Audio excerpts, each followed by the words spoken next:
आप जज्बात में आकर के वोट ना करें और आप काम के आधार पर वोट करें कि किसी का टेकन फॉर ग्रांटेड नहीं बने कि वो जाएगा कहाँ।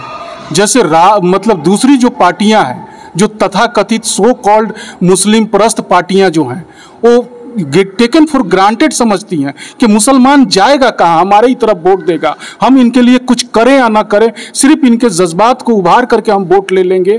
पर मैं उन लोगों से करना चाहता हूँ कि आप आकलनकारी करिए और नीतीश कुमार के किरदार को देखिए, उसकी बातों पे न जाके वो क्या कहता है, उसकी कदमों की तरफ देख के किधर जाता है, कि उनके काम को देखिए और काम का आकलन कीजिए और उसके बाद से फैसला कीजिए। और हमारे नबी ने कहा है कि मजदूर की मजदूरी का पसीना सूखने से पहले मिलना चाहिए।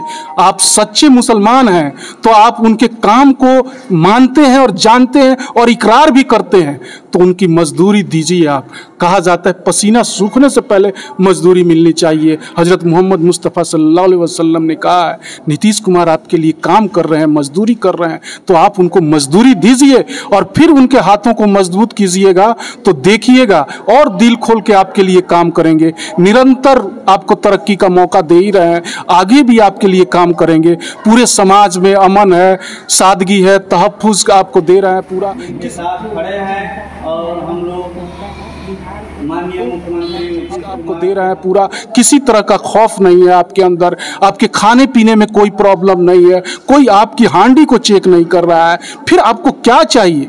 आप समझिए, आकलन कीजिए, अगल बगल के प्रदेशों से भी देखिए कि नीतीश कुमार किसी के साथ भी रहें, आपके हितों का काम करते हैं, आपके हितों के खिलाफ कभी उन्होंने काम नहीं किया। मैरवा की जनता जो आप इतना बड़ा पद आपको जदयू दिया गया है, तो मैरवा की जनता आपको आज यहाँ सम्मान सभा का आयोजन किया, इसके लिए क्या कहेंगे? मैं तहे दिल से शुक्रिया अदा करूँगा मिस करही और इस मदरसे के और अपने तमाम साथियों के भाई तहे दिल से शुक्रिया अदा करूँगा कि इन्होंने मुझे बुलाया, मुझे सम्मान दिया।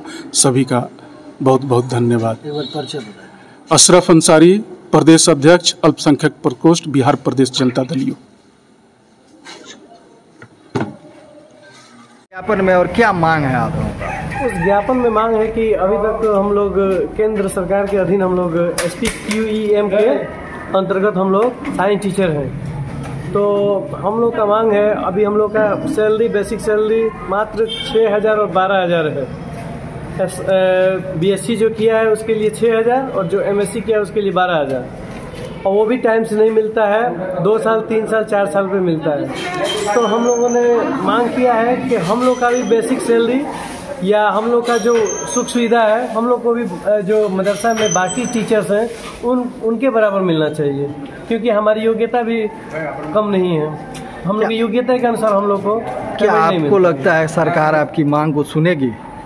हाँ, हम लोग को उम्मीद तो है, क्योंकि इस सरकार ने मुसलमानों के लिए बहुत सारा काम किया है और यूपी में यही हम लोग का जो साथी हैं उन लोग को 5 साल 6 साल से तनख्वाह नहीं मिला है, और यहाँ पे बिहार में सरकार ने अपने मद से अपने यहाँ तरफ से हम लोगों को अभी तक का बकाया दे दिया है, जो भी पैसा था हमारा दे दिया है। तो इसलिए उनसे हमको उम्मीद है और वो चाहते भी हैं कि बिहार में मदरसा में साइंस की पढ़ाई हो, इसलिए हम लोग चाहते हैं कि हम लोग को भी बराबर की श्रेणी में कर दिया जाए, ताकि हम लोग भी कंधे से कंधे मिला के अच्छा से काम कर सकें। परिचय बता दीजिए। मेरा नाम है मोहम्मद वसीम अकरम, साइंस टीचर, मदरसा अरबिया नूरिया मिस्करी मैरवा। और यहाँ के मकामी लोगों को भी शुक्रिया अदा करता हूँ कि मैं व्यस्तम कार्यक्रम में था। माननीय हमारे राष्ट्रीय महासचिव श्री मनीष वर्मा का अंतिम संबोधन चल रहा था, उनसे मैं इजाज़त लेकर के, जिला अध्यक्ष से इजाज़त लेकर के कि यहाँ के लोग इंतज़ार कर रहे थे उस सेशन को, लास्ट वाले सेशन के कुछ समय को छोड़ करके मैं यहाँ पर आया और काफ़ी अच्छा महसूस हुआ। और माननीय मुख्यमंत्री श्री नीतीश कुमार जी ने, प्रदेश अध्यक्ष हमारे माननीय उमेश सिंह कुशवाहा जी ने, राष्ट्रीय कार्यकारी अध्यक्ष माननीय संजय झा जी ने जो दायित्व मुझे दिया है, मैं निश्चित रूप से ही उसका निर्वहन करूंगा। और जैसा कि मेरे बारे में, अपने बारे में क्या कहूं, आप लोग भी साथी हैं, जानते हैं कि मैं कैंप करके काम करने में विश्वास करता हूं। और माननीय मुख्यमंत्री जी ने अल्पसंख्यक समाज के लिए बिहार को जन्नत बना दिया है, उनके सारे बुनियादी मसलों को हल कर दिया है। तो उसमें हम सारे समाज के पूरे प्रदेश में मेरा दौरा चलने वाला है 7 तारीख के बाद। कैसे प्रदेश का दौरा कीजिएगा, जबकि बिहार की अगर बात की जाए तो बिहार में अधिकांश मुस्लिम समुदाय के लोग राजद की तरफ जुड़े हैं, तो आप कैसे उनको मोटिवेट किए? देखिए, यही तो विडंबना है कि देखिए, राजद मुसलमानों के 4-5 खानदानों को तरजीह दे करके पूरे बिहार के मुसलमानों की तकदीर को रौंद के रख रही है। वो मैं कहना चाहता हूं कि मेरे जख्मों पे जिसकी आंख भी नम नहीं होती, इलाही उसके लिए मेरी दीवानगी क्यों कम नहीं होती। हमारा समाज ये कब समझेगा? मैं वही बताने के लिए गांव-गांव जाऊंगा और नीतीश कुमार के जो विकास कार्यों को और मेरे साथी जो लोग होंगे उनके विकास कार्यों को पहुंचाएंगे।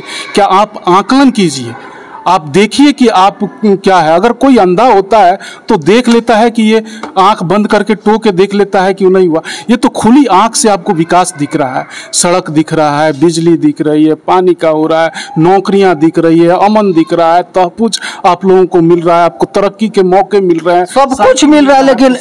लेकिन मुस्लिम समुदाय के लोग ये मानते हैं कि उनकी आवाज को दूसरी पार्टियों में सुनी नहीं जाती, उनकी आवाज को। नहीं, ऐसा नहीं है।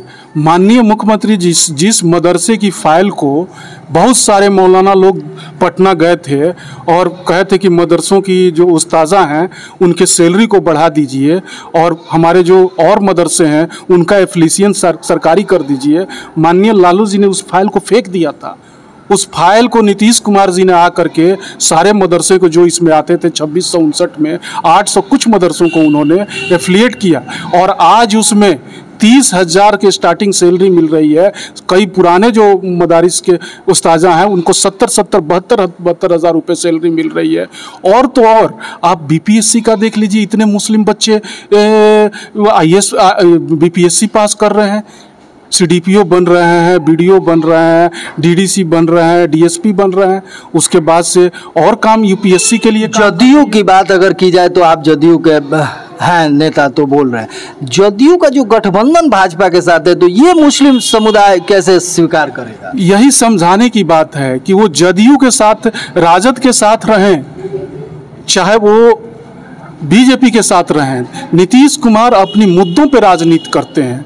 आप 7 निश्चय 1 देख लीजिए और 7 निश्चय 2 देख लीजिए, चाहे कोई भी आया गया हो। माननीय मुख्यमंत्री जब गद्दी पे रहते हैं तो वो अपने एजेंडों पे काम करते हैं और किसी के साथ भी रहें वो क्राइम, करप्शन और कम्युनलिज्म से कभी समझौता नहीं करते हैं और सब समाज के लिए काम करते हैं। सिर्फ अल्पसंख्यक के लिए नहीं, अल्पसंख्यक हो, महिला हो, पुरुष हो, आप अगड़ा समाज हो, पिछड़ा समाज हो, अति पिछड़ा समाज हो, पसमानदा समाज हो, सबके लिए वो काम करते हैं। आप एक बार क्या संदेश देना चाहेंगे?